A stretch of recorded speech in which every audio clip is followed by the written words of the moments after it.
Bueno, estudiantes, vamos a continuar con estos módulos complementarios entonces con periodonto de protección.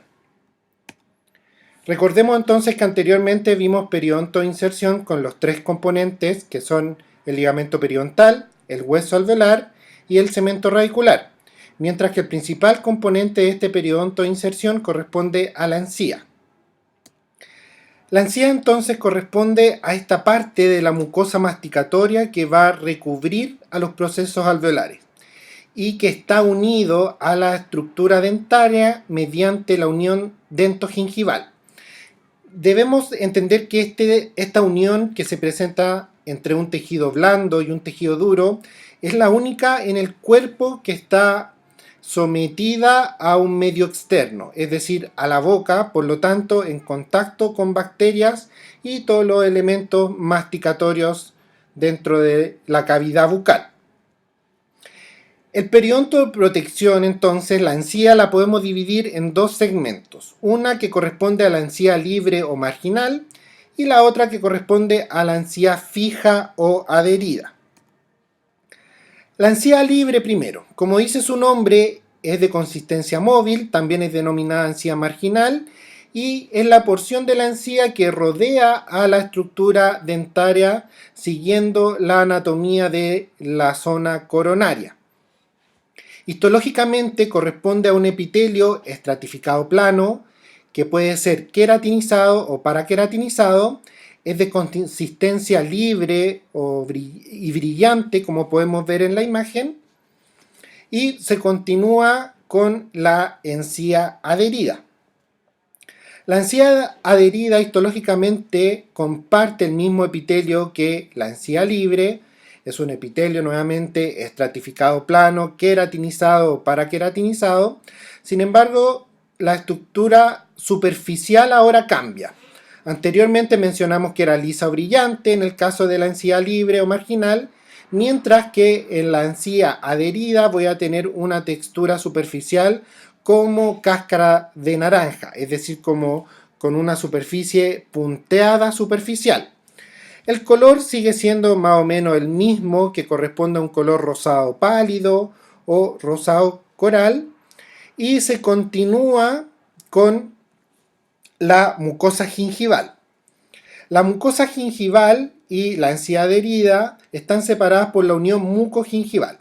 La mucosa gingival, a diferencia de los dos segmentos de encía que acabamos de mencionar, corresponde a un epitelio estratificado plano que sin embargo no está queratinizado.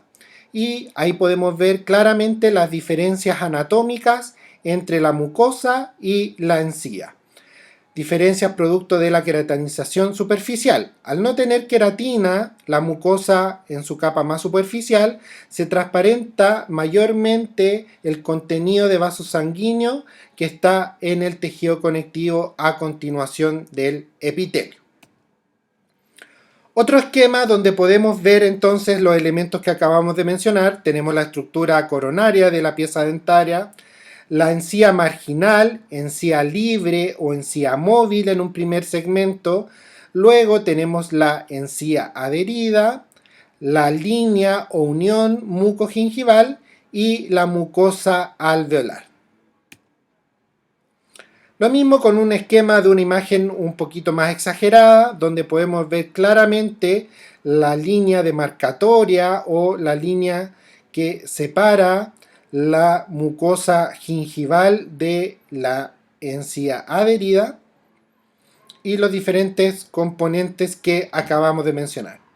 Encía libre, encía adherida, mucosa alveolar.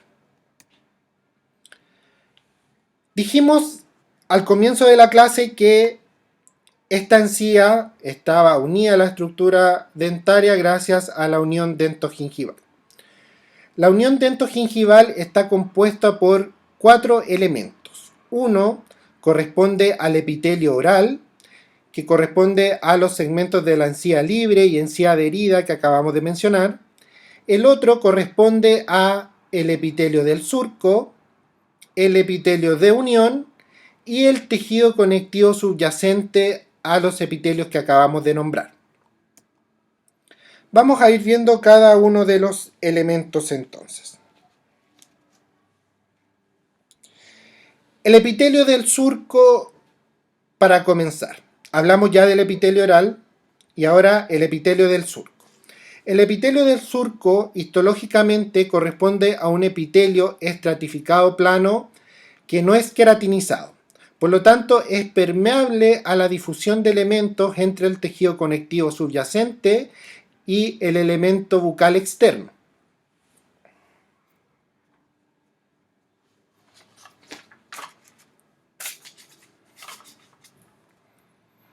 El siguiente elemento corresponde al epitelio de unión. El epitelio de unión tiene una importancia biológica sumamente clara que corresponde a ser la barrera biológica entre el medio bucal externo y los tejidos más profundos.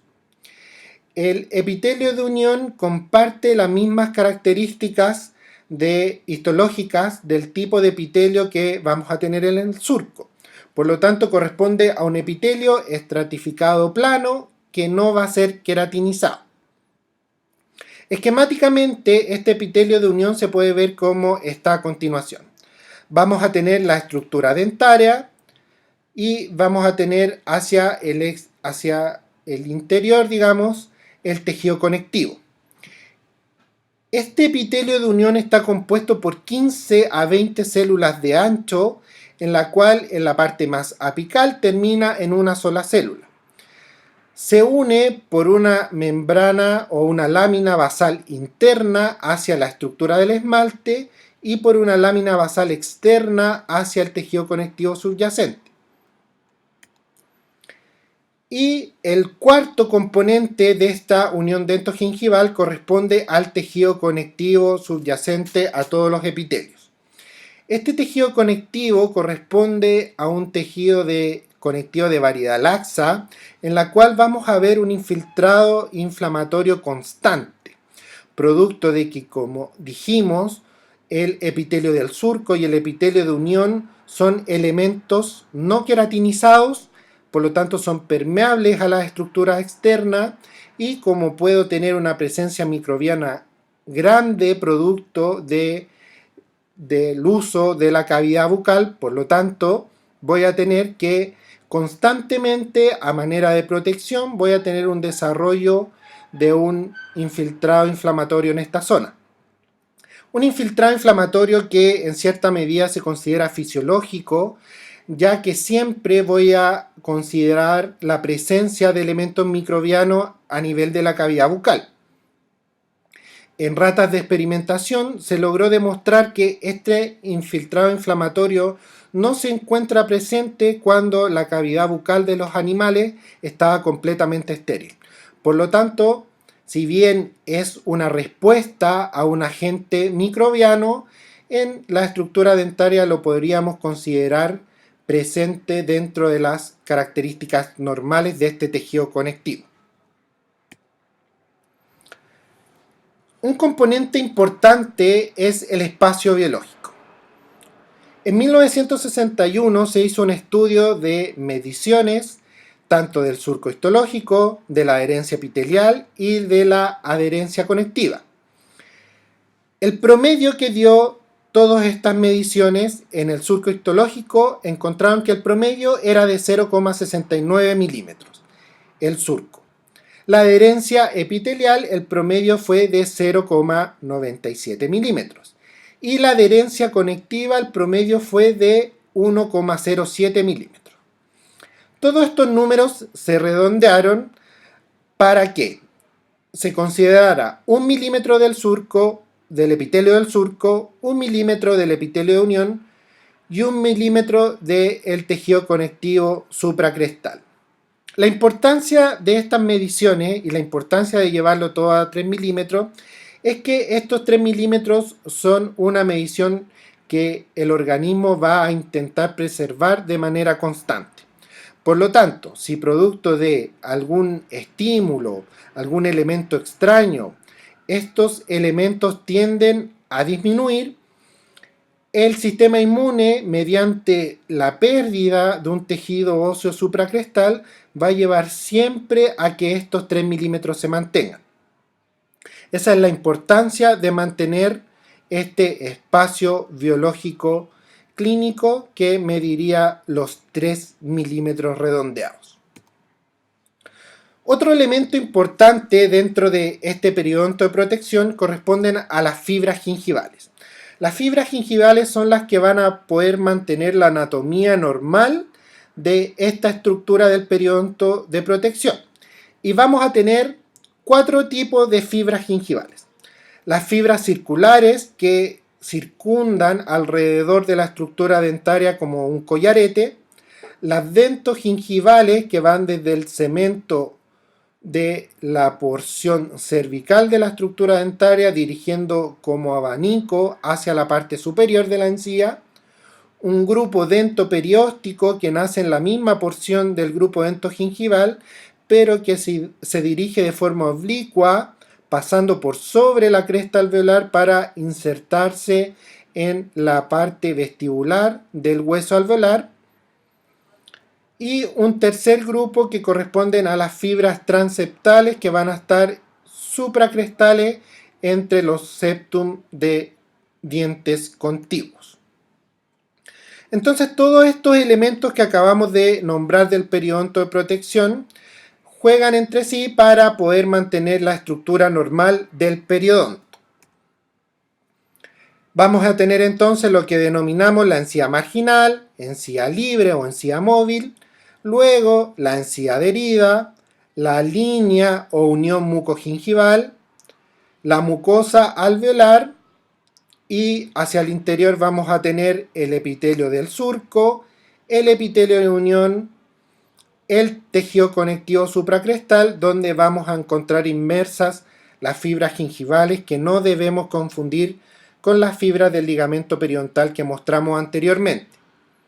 Implicancia clínica de todos los elementos, tanto del periodonto de protección como del periodonto de inserción, es cuando tenemos una pieza enferma o una pieza que pasa por una enfermedad periodontal, ya sea gingivitis o periodontitis. Gingivitis voy a ver afectado solamente el periodonto de protección que acabamos de mencionar. Si ya hay una periodontitis, vamos a tener afectados los tejidos de inserción del diente, por lo tanto el periodonto de inserción. Muchas gracias.